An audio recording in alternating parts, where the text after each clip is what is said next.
Hello student, आज हम इस क्लास में ग्रुप थ्योरी से रिलेटेड मोस्ट इंपॉर्टेंट क्वेश्चन के बारे में डिस्कस करते हैं। तो स्टूडेंट, इस बार एमजीएसयू बीकानेर ने जो फर्स्ट सेमेस्टर है उसमें मल्टीपल चॉइस क्वेश्चन से यानी एमसीक्यू से पेपर पैटर्न जारी किया है कि 1.5 घंटे में हमें 40 क्वेश्चन सॉल्व करने हैं। तो आज हम उनसे रिलेटेड क्वेश्चन ही यहाँ पे मोस्ट इंपॉर्टेंट क्वेश्चन लेके आए। स्टूडेंट, इससे पहले क्लास में हमने 4 क्वेश्चनों के बारे में डिस्कस किया था ग्रुप थ्योरी से रिलेटेड, जिसका डिस्क्रिप्शन में लिंक दिया गया है, तो आप वहाँ से जाके देख सकते हैं। अब आज हम बात करते हैं क्वेश्चन नंबर 5। क्या दिया गया है? क्वेश्चन नंबर 5 दिया है समूहांक यानी ग्रुपॉइड है। अब स्टूडेंट, कल ही हमने बात की थी कि ऐसे क्वेश्चन आए तो हम उनमें डेफिनेशन हमें आनी चाहिए। तो ग्रुपॉइड या समूहांक किसे कहते हैं?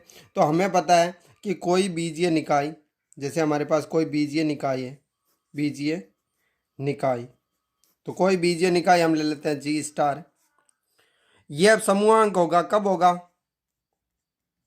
समूहांक है कब होगा स्टूडेंट? कि इसके अंदर कोई भी दो अवयव लेंगे हम, किसी भी यानी कोई भी हमारे पास एलिमेंट पर, यानी प्रत्येक एलिमेंट के लिए होगा। जी के कोई भी दो एलिमेंट ए और बी बिलोंग्स टू जी लिए, तो स्टूडेंट ये हमारे पास जो संक्रिया है ए स्टार बी, तो ये संक्रिया ए और बी में हम लगाएंगे तो एक नया अवयव प्राप्त होगा। वो अवयव भी हमें किसका प्राप्त होना चाहिए? बिलोंग्स टू जी, यानी जी का अवयव, यानी उस समुच्चय का ही अवयव प्राप्त होना। यानी कि आपके पास हम कह सकते हैं कि संक्रिया है स्टार, जो संक्रिया है स्टार संक्रिया, वो क्या होनी चाहिए स्टूडेंट? संवृत होनी चाहिए। तो ये परिभाषा होगी। अब देखेंगे हमें जो दिए गए हैं स्टूडेंट ऑप्शन, इनके अकॉर्डिंग संवृत है या नहीं है। तो सबसे पहले पहला ऑप्शन दिया गया है ए, योज्य के सापेक्ष, योज्य यानी प्लस के सापेक्ष। संक्रिया कौन सी है स्टूडेंट? हमें प्लस संक्रिया दी गई, उसके सापेक्ष यहाँ पे। तो अब मैंने इस समुच्चय के अवयव लिए 3 + 5, तो स्टूडेंट 8 आंसर आ रहा है। और वो 8 देखो इसके अंदर नहीं है, तो यानी कि ये समूहांक नहीं है, तो हमारा ए ऑप्शन रॉन्ग हो गया।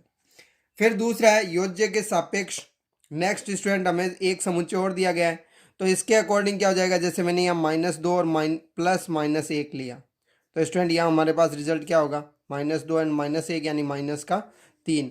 तो -3 भी समुच्चय के अंदर नहीं है, यानी कि ये भी हमारे पास गलत हो गया। फिर बात आती है स्टूडेंट योज्य के सापेक्ष धन पूर्ण संख्याएं। धन पूर्ण संख्याएं यानी पूर्णांक संख्याएं कौन सी होती है स्टूडेंट?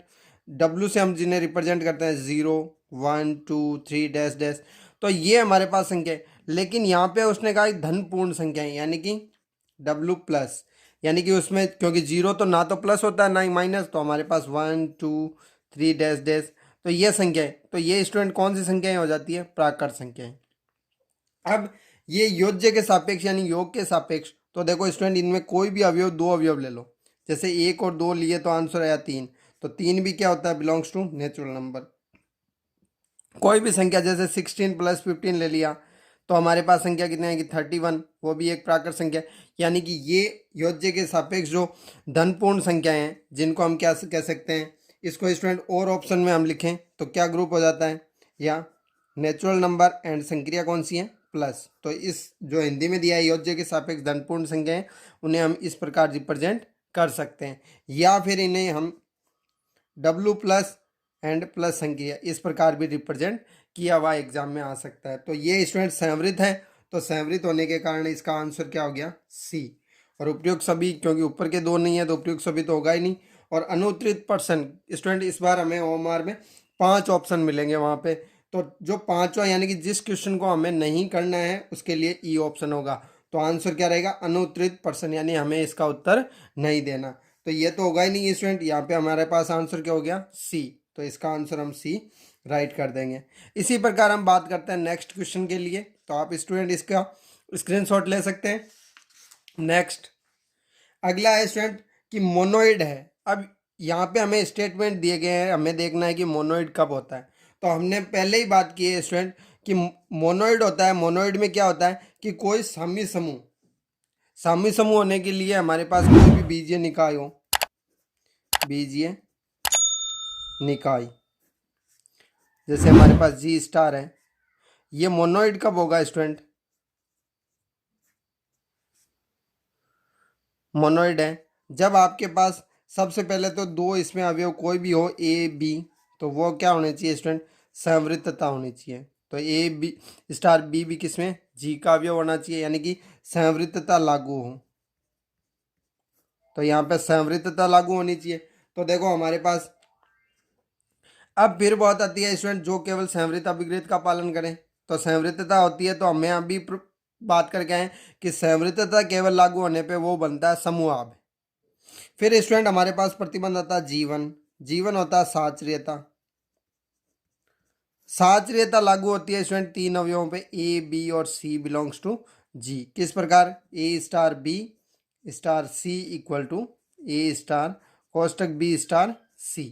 तो ये हमारे पास रिजल्ट तब हमारे पास बनता है साम्य समूह, जो स्टूडेंट हमने इससे पिछली क्लास में बात की थी। तो साम्य समूह, तो यहाँ पे यदि संवृत्तता लागू है और साचर्यता लागू है तो वो क्या बनता है, साम्य समूह। फिर बात आती है स्टूडेंट G2। G2 हमारे पास होता है तत्समक अवयव। तत्समक अवयव यानी कि हमारे पास कोई अवयव G में E इस प्रकार है कि यहाँ पे प्रत्येक every element A belongs to G, यानी जी के प्रत्येक अवयव के लिए ए को हम स्टूडेंट लेफ्ट साइड से ई को मल्टीप्लाई करें या राइट साइड से, हमारे पास आंसर हमेशा ए, यानी कि उस पर इफेक्ट नहीं आता संक्रिया लगाने पर। तो ये हमारे पास तत्समक अवयव विद्यमान होता है किसमें, जी में। तो जैसे प्लस संक्रिया के लिए जीरो, तो जीरो किसी भी संख्या में जोड़ो कोई परिवर्तन नहीं करता। उसी प्रकार गुणा के लिए एक, तो एक होता है तो स्टूडेंट किसी भी संख्या को हम एक से गुणा करेंगे तो कभी कोई परिवर्तन नहीं होता। तो ये तत्समक अवयव है। तो इस स्थिति में जी स्टार अपने पास क्या बन जाता है, मोनोइड बन जाता है। मोनोइड बनता है। तो मोनोइड बनता है उस कंडीशन में, यानी कि तीन कंडीशन, संवृत्तता, साचर्यता और तत्समक अवयव, तो ये तीन अभिग्रहित आएंगे स्टूडेंट, तो वो होगा मोनोइड। तो देखो जो केवल संवृत्त अभिग्रहित का पालन करे, संवृत्तता का पालन करता है, तो वो क्या कहलाता है स्टूडेंट, हमारे पास समूहाभ, यानी कि ये मोनोइड तो नहीं होगा। नेक्स्ट, संवृत्तता और साचर्यता अभिग्रहित का पालन करें, संवृत्तता और साचर्यता का पालन करेगा तो वो बनेगा साम्य समूह, तो ये भी नहीं होगा स्टूडेंट।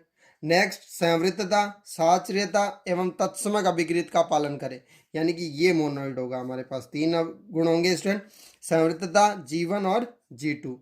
फिर स्टूडेंट संवृत्तता, साचर्यता, तत्समक और प्रतिलोम अभिग्रहित का पालन करें, तो ये हमारे पास हो जाता है स्टूडेंट ग्रुप। जबकि मोनोइड क्या बन जाता है, ग्रुप बन जाता है। और ई तो होगा ही नहीं क्योंकि हमारे पास आंसर सी आ चुका है, तो हम तो इसका उत्तर देंगे, तो अनुत्तरित ऑप्शन तो हम चूज ही नहीं करेंगे। तो यह हमारे पास इसका क्या हो जाएगा, मोनोइड है तो वो संवृत्तता, साचर्यता एवं तत्समक अभिग्रहित का पालन करता है। फिर नेक्स्ट क्वेश्चन की बात करते हैं स्टूडेंट, क्वेश्चन नंबर 7। यदि W पूर्ण संख्याओं का समुच्चय है तो W प्लस है, यहाँ पे हमें देखना है कि ये साम्य समूह है, मोनोइड है, या समूह है, या आबेली समूह है, या अनुत्तरित प्रश्न है। तो स्टूडेंट यहाँ पे हमारे पास क्या हो जाएगा, देखो साम्य समूह के लिए साचर्यता, तो W समुच्चय स्टूडेंट पूर्ण संख्याएं, यानी पूर्ण संख्याएं कौन सी होती है, 0 1 2 3 डैश डैश, यह संख्याएं होती हैं, यानी प्राकृत संख्याओं में एक जीरो ऐड कर दे। तो यहाँ पे स्टूडेंट हमें पता है कि कोई भी संख्या जोड़ो, कौन सी संक्रिया है स्टूडेंट, प्लस। तो यहाँ पे कोई भी दो संख्याएं लो और जोड़ोगे तो आपके पास एक पूर्ण संख्या ही प्राप्त होगी, यानी यहाँ पे संवृत्तता लागू है। संवृत्तता यानी क्लोजनेस है, आपकी संक्रिया है वो क्लोज्ड है, तो यहाँ पे हम कह सकते हैं कि W समूहाभ है, समूहाभ हो गया। फिर स्टूडेंट बात आती है कि इसके कोई भी तीन अवयव ले, जैसे हमने ले लिए 2 3 6, तो इनको कभी भी आप जोड़ो, 2 + 3 + 6, वही रिजल्ट रहेगा स्टूडेंट, 2 + 3 + 6, तो हमेशा इसका रिजल्ट सेम रहेगा, यानी कि यहाँ पे साचर्यता भी लागू है। तो साचर्यता लागू होने पे W क्या हो जाएगा स्टूडेंट, साम्य समूह। तो साम्य समूह हो गया। लेकिन यदि और इसमें कोई प्रतिबंध लागू हो जाता है तो स्टूडेंट साम्य समूह। अब यदि हमारे पास साम्य समूह है और उसमें स्टूडेंट तत्समक आता है, अब योग संक्रिया यानी इस संक्रिया का तत्समक क्या होता है, संक्रिया का जो योग संक्रिया है स्टूडेंट प्लस संक्रिया का तत्समक, आइडेंटिटी एलिमेंट क्या होता है, 0, और वो किस में है स्टूडेंट, W में है, विद्यमान है, तो यानी कि यहाँ पे तत्समक भी आ गया, यानी कि W क्या बन गया, मोनोइड बन गया। W क्या बन गया स्टूडेंट, मोनोइड बन गया। फिर देखते हैं स्टूडेंट, क्या पता है इसमें प्रतिलोम भी आए, तो 1 का प्रतिलोम कब आएगा स्टूडेंट, प्रतिलोम की डेफिनेशन होती है कि A में कोई अवयव B जोड़ेंगे तो हमारे पास हमेशा क्या आएगा, 0। तो 2 लेते हैं, जैसे W का अवयव है, तो 2 के लिए स्टूडेंट कौन सी संख्या होगी यहाँ पे, तो वो होगी -2, तो ये 0 आएगा। तो यानी कि -2 है वो कभी भी W में नहीं आती। तो इस कारण ये प्रतिलोम वाली जो कंडीशन है G3 वो यहाँ पे लागू नहीं होती, यानी कि ये ग्रुप नहीं है। तो यहाँ से क्या हो गया स्टूडेंट, लास्ट में हमारे पास कंडीशन आई मोनोइड, तो हम कह देंगे W क्या है यहाँ पे, मोनोइड है। तो हमें दूसरा ऑप्शन सामी नहीं है, सामी है लेकिन मोनोइड भी हमारे पास कंडीशन है। तो जब हम सामी समूह के अंदर हमारे पास तत्समक अवयव विद्यमान होता है तो वो क्या कहलाता है, मोनोइड कहलाता है। यदि समूह आपके अंदर सात्रियता लागू है तो सामूहिक समूह हो जाता है, और सामी समूह में तत्समक होता है तो मोनोइड, और यदि मोनोइड में प्रतिलोम भी आ जाता है तो हम कह देते हैं वो क्या बन गया, ग्रुप बन गया। ये स्टेप बाय स्टेप होता है जो हमने क्लास में पहले चर्चा की थी। तो ये 7th का ऑप्शन क्या आ गया, बी, ये मोनोइड है। तो सामी समूह भी नहीं है, समूह भी नहीं है, आबेली ग्रुप तो होता ही नहीं है। जब समूह नहीं है तो आबेली ग्रुप तो हम जाएंगे नहीं, क्योंकि आबेली ग्रुप के लिए तो कंडीशन होती है G4, तो जब G3 लागू नहीं है तो G4 तो वैसे ही नहीं होगी। इसी प्रकार अब नेक्स्ट क्वेश्चन की ओर बढ़ते हैं स्टूडेंट। अगला क्वेश्चन है, कौन सा समूह नहीं है, यानी यहाँ ग्रुप नहीं है। ग्रुप के लिए हमें क्या होना है, जैसे बीजीय निकाय हमारे पास कोई भी हो स्टूडेंट, यहाँ बीजीय निकाय जैसे हम ले लेते हैं G*, तो वो समूह कब है, समूह है तो सबसे पहली कंडीशन होती है संवृतता, यानी A और B इसके दो अवयव हो तो A*B, जो नया अवयव आएगा स्टूडेंट वो भी किस में आना चाहिए, G में आना चाहिए। तो इसके अकॉर्डिंग देखो, फिर स्टूडेंट यहाँ पे G1 कंडीशन होती है साचर्यता, तो साचर्यता में हमारे पास 3 अवयव होने चाहिए जी के, कोई से भी ले सकते हो। तो वहाँ पे क्या होना चाहिए, A*B*C इक्वल टू, ये वैल्यू किसकी आती है स्टूडेंट, B*C। फिर बात आती है स्टूडेंट G2 तत्समक अवयव, तत्समक अवयव। तो तत्समक अवयव के अकॉर्डिंग भी हमें देखना है कि यहाँ, तो तत्समक अवयव स्टूडेंट यहाँ पे, तो जैसे कोई अवयव E है वो G में विद्यमान है तो वो किस प्रकार होना चाहिए, सच दैट कोई ए अवयव G का होगा उसके लिए लेफ्ट और राइट से मल्टीप्लाई होगा E, तो भी A ही आएगा, एवरी एलिमेंट G। फिर बात आती है स्टूडेंट G3 यानी प्रतिलोम अवयव, प्रतिलोम अवयव। प्रतिलोम अवयव क्या होता है स्टूडेंट, कोई अवयव A है G में तो उसके लिए देयर एग्जिस्ट, ये ऑप्शन होता है देयर एग्जिस्ट, यानी कि विद्यमान है। कौन, A इनवर्स इस प्रकार विद्यमान है किसमें, G में, सच दैट कि इसको हम लेफ्ट और राइट से संक्रिया लगाएंगे यदि A अवयव के साथ तो हमेशा तत्समक अवयव ही आएगा। तो यहाँ से अब हम बात करते हैं स्टूडेंट, हमें देखो ABC में तो समुच्चय दिए गए हैं, बीजीय निकाय दिए गए हैं, तो अब हमें देखना है क्या पता ये बीजीय निकाय सभी हमारे पास समूह बन जाए तो, लेकिन हमें इसका समूह नहीं है, यानी ये इनमें से कोई एक कंडीशन यहाँ लागू नहीं होनी चाहिए। तो सबसे पहले देखो नेचुरल नंबर, तो नेचुरल नंबर में हमारे पास n में क्या आता है स्टूडेंट, 1 2 3 डैश डैश। तो यहाँ से अब गुणन संक्रिया के लिए बात हो रही है स्टूडेंट, गुणन संक्रिया के लिए जैसे 1 × 2 2, 2 × 3 6, ये सभी क्या वापस नेचुरल नंबर प्राप्त होती है, यानी कि हमारे पास संवृत्तता लागू है यहाँ पे। फिर बात करते हैं साचर्यता, किन्हीं भी अब हमारे पास संख्याएं हैं तो उनके लिए गुणन संक्रिया सहचारी होती है, ये हमें पता होती है, कैसे ही गुणा करो रिजल्ट हमेशा बराबर रहेगा। गुणन संक्रिया का तत्समक क्या होगा स्टूडेंट, 1, तो हमें 1 किसी से मल्टीप्लाई करो कभी भी इफेक्ट नहीं डालता, तो ये तत्समक भी यहाँ विद्यमान है। लेकिन अब प्रतिलोम अवयव, जैसे 2 का कौन सा अवयव हम यहाँ मल्टीप्लाई करेंगे, मैं ले लेता हूँ ये, तो हमारे पास आना चाहिए तत्समक, और गुणन संक्रिया का तत्समक 1, तो A का मान कितना है स्टूडेंट, 1/2, और 1/2 नेचुरल नंबर नहीं होता, यानी कि ये समूह नहीं है, तो ये आ गया। अब B और Z भी हम चेक करते हैं स्टूडेंट, क्या पता ये भी समूह नहीं है, तो हमें प्रश्न दिया है कौन सा समूह नहीं है, तो यहाँ जल्दबाजी नहीं करे स्टूडेंट, क्या पता ये सभी नहीं है तो D ऑप्शन हो जाएगी, ये सब प्रयुक्त सभी नहीं है, तो यहाँ ध्यान रखें। तो अब बात करते हैं रियल नंबर, तो रियल नंबर में स्टूडेंट सभी परिमेय अपरिमेय सभी संख्याएं आती है, तो हमारे पास रियल नंबर प्लस संक्रिया के लिए तो कोई 2 रियल नंबर है उनके लिए आप योग संक्रिया लगाओगे तो रियल नंबर प्राप्त होगी। वास्तविक संख्याएं हमेशा योग संक्रिया के लिए सहचारी होती है। तत्समक योग संक्रिया का 0 रियल नंबर होता है, और प्रत्येक संख्या का प्रतिलोम भी आएगा, क्योंकि 2 के लिए 1/2 प्रतिलोम है, लेकिन ये नेचुरल नंबर नहीं है लेकिन रियल नंबर तो है स्टूडेंट, तो यानी कि ये ग्रुप है। तो हमारे पास क्या हो गया, तो हम लिख सकते हैं कि R प्लस है वो क्या है, ग्रुप है।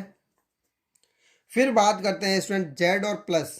तो जेड प्लस के लिए स्टूडेंट यहाँ प्लस संक्रिया है, तो प्लस संक्रिया के लिए ये प्रतिलोम नहीं होगा रियल नंबर, ये ध्यान रखें। तो 2 के लिए स्टूडेंट क्या इसमें ऐड किया जाए, तो मैं यहाँ ए ले लेता हूँ कि हमारे पास 0 आए, तो ए का मान क्या आएगा -2, और -2 यहाँ रियल नंबर है तो यानी प्रतिलोम भी है हमारे पास, तो ये क्या हो जाता है स्टूडेंट, ग्रुप। इसी प्रकार जेड के और प्लस के लिए, तो जेड क्या होता है स्टूडेंट, पूर्णांक संख्या -3 -2 -1 0 1 2 3 4, यानी प्लस संक्रिया के लिए हम देखेंगे तो यहाँ पे देखो कोई भी दो पूर्णांक संख्याओं को कभी भी आप जोड़ो हमेशा पूर्णांक संख्या ही प्राप्त होगी, तो सामर्थ्यता लागू है।